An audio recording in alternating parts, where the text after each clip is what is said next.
Shalom peuple de Dieu, que le Seigneur Dieu vous bénisse. C'est encore votre bien-aimé le pasteur Alain Kalalachula, ici précisément à Dallas aux États-Unis. Je viens faire cette récapitulation de l'enseignement ou encore de la prédication que nous avons eu à partager aujourd'hui dans l'église avec notre grand thème qui est intitulé « Jésus-Christ sauve ». Oh, j'aime bien parler de Jésus dans l'église, car lorsqu'on parle de lui, lorsqu'on le lève, même le miracle s'opère. Lorsque Jésus-Christ est élevé dans une église, sa gloire descend. Lorsqu'on l'élève, les miracles sont faisables. Alors, notre sous-thème d'aujourd'hui était intitulé « La puissance du pardon de Dieu comme raison valable d'aimer et d'adorer le Seigneur Jésus-Christ ». Alors, vous devez savoir ceci en ce qui concerne le pardon. Le pardon dans l'enseignement chrétien est un acte d'amour qui se vit dans la grâce infinie de Dieu. En effet, Dieu a envoyé son propre Fils Jésus-Christ pour nous sauver et nous libérer de nos péchés. Il nous montre ainsi par sa grâce et son amour infini pour l'humanité que tout pécheur est susceptible d'être pardonné. Tout pécheur sans exception.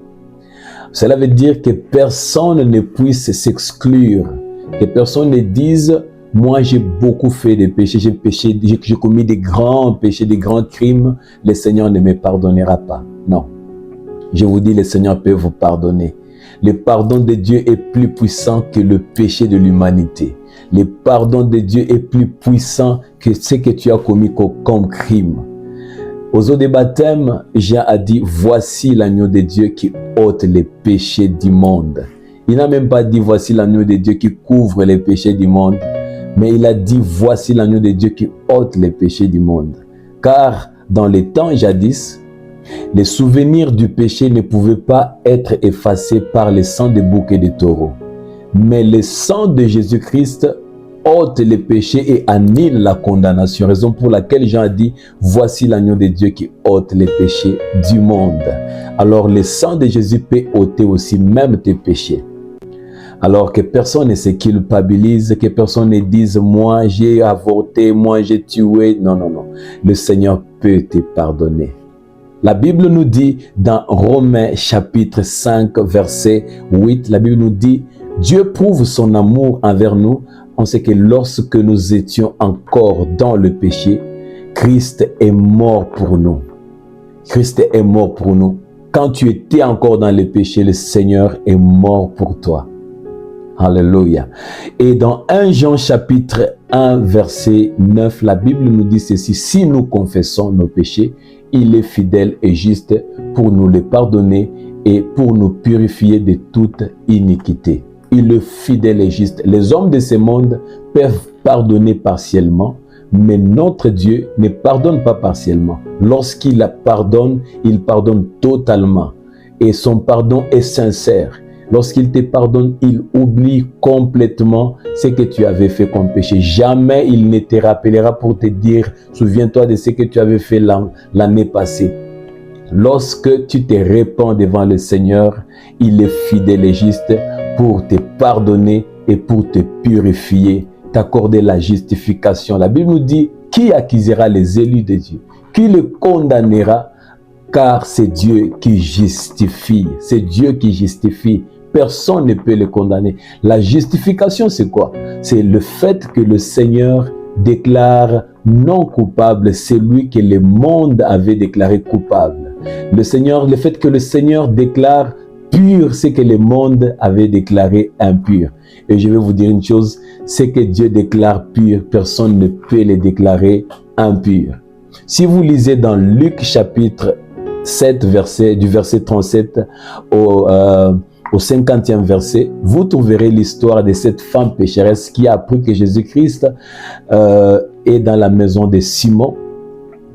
Elle est venue se jeter aux pieds de Jésus, elle a pleuré, elle a mouillé les pieds de Jésus avec ses larmes, et elle a essuyé les pieds de Jésus-Christ avec ses cheveux, s'il vous plaît, et elle avait apporté un parfum d'albâtre. La Bible nous dit que ces parfums-là coûtaient très cher. Elle a versé ces parfums-là sur Jésus-Christ.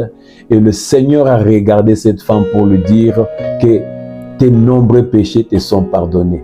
Alors que tout le monde qui était là la reconnaissait comme une pécheresse. Elle était vraiment renommée que c'était une pécheresse. Jésus-Christ n'a pas tenu compte de la vie de tout le monde. Car ce n'est pas un Dieu qui comme dans le Parlement, on demande qui sont pour et qui sont contre. Lorsque Dieu veut pardonner, il ne tient pas compte de la majorité, de la minorité. Lorsqu'il pardonne, il est souverain. Lorsqu'il pardonne, tu es pardonné. Il ne consulte personne pour pardonner. Et son pardon est plus puissant que la grâce présidentielle. Le pardon de Dieu est plus puissant que tes crimes. Le pardon de Dieu peut te délivrer de toutes les malédictions et tous les liens. Alors, ne t'inquiète pas, ne te culpabilise pas. Crois que Jésus-Christ peut te pardonner. Il a pardonné pendant qu'il était sur la croix, alors qu'on crachait sur lui. En ces moments-là de douleur, il a pardonné. S'il a pardonné dans ces moments-là pour dire « Père, pardonne-leur car ils ne savent pas ce qu'ils font ». S'il a pu pardonner pendant qu'on les crucifiait, alors après qu'il est déjà assis sur son trône, est-ce qu'il pourra refuser de te pardonner? Je ne crois pas. Que personne ne se culpabilise, crois que le Seigneur peut te pardonner.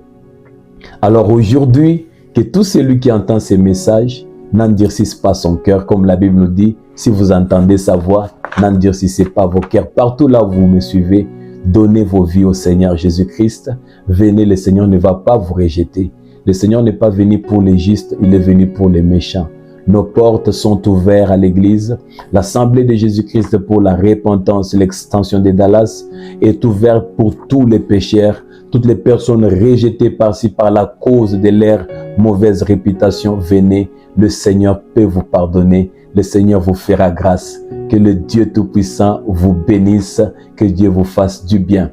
Alors, inclinez vos têtes en prière. Nous allons prier un peu avec vous ensemble. Crois cette prière que je vais faire aujourd'hui. Dites au Seigneur, pardonne-moi. Pardonne-moi, je te donne ma vie. Je prends l'engagement de te donner ma vie.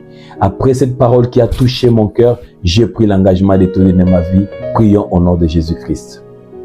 Seigneur, je fais cette prière pour mon frère et ma sœur qui m'ont suivi aujourd'hui. Laisse à ce que le pardon leur soit accordé. Tu es venu pour le pécheur. Pardonne tout celui qui a accepté à travers ces messages de donner sa vie à toi. Aujourd'hui, que le pardon leur soit accordé et que leur péché soit effacé et que même toute influence démoniaque à cause du péché dans leur vie soit neutralisée au nom de Jésus. Accorde-leur le pardon. Au nom de Jésus, nous avons ainsi prié et nous disons Amen. Crois que le Seigneur t'a pardonné et que Dieu vous bénisse. Merci.